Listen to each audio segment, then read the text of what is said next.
All right, so if you guys don't know, this popular influencer couple, Desmond and Kristy Scott, are getting a divorce. Now, I didn't watch this couple, but they would pop on my timeline a lot. I would see them doing skits, and she would be doing like weird, quirky little stuff. And I remember him having like a laugh like a hyena. Well, she filed for divorce saying that, he was unfaithful in the relationship.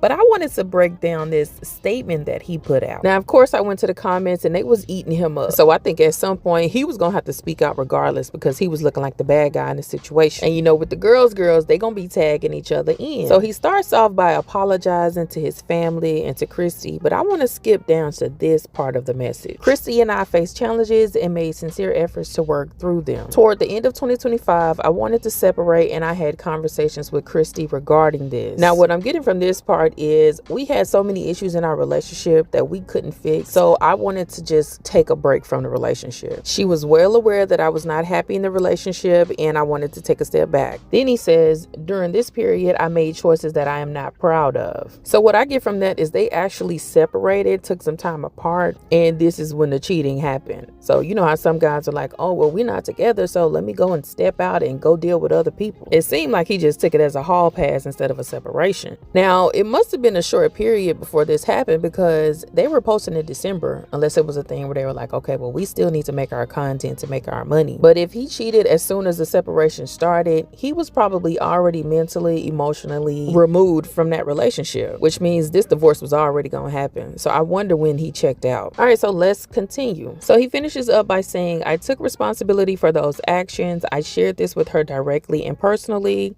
and ultimately we decided to divorce. Now, at this point, I feel like there were probably some text messages shared. There was probably some Uber accounts or some bank statements that were reviewed. She probably told him, give her everything so she can decide what she wanted to do based on how bad it was. And it probably was too bad for her to even be able to stick with him. Hell, he probably did it more than once. A lot of times when people get caught cheating, that is not their first time cheating. Because from my understanding, this couple just bought a house together. They do business together. There is a lot on the line, and for her to just leave like that, I want to know how bad it was. But this is not the time to gang up on him, make him the bad guy, make her the bad guy, because when they say with divorces, the marriage was over a long time ago, because it seemed like a mutual agreement.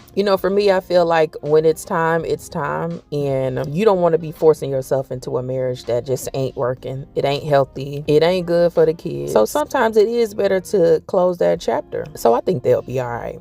But what y'all think?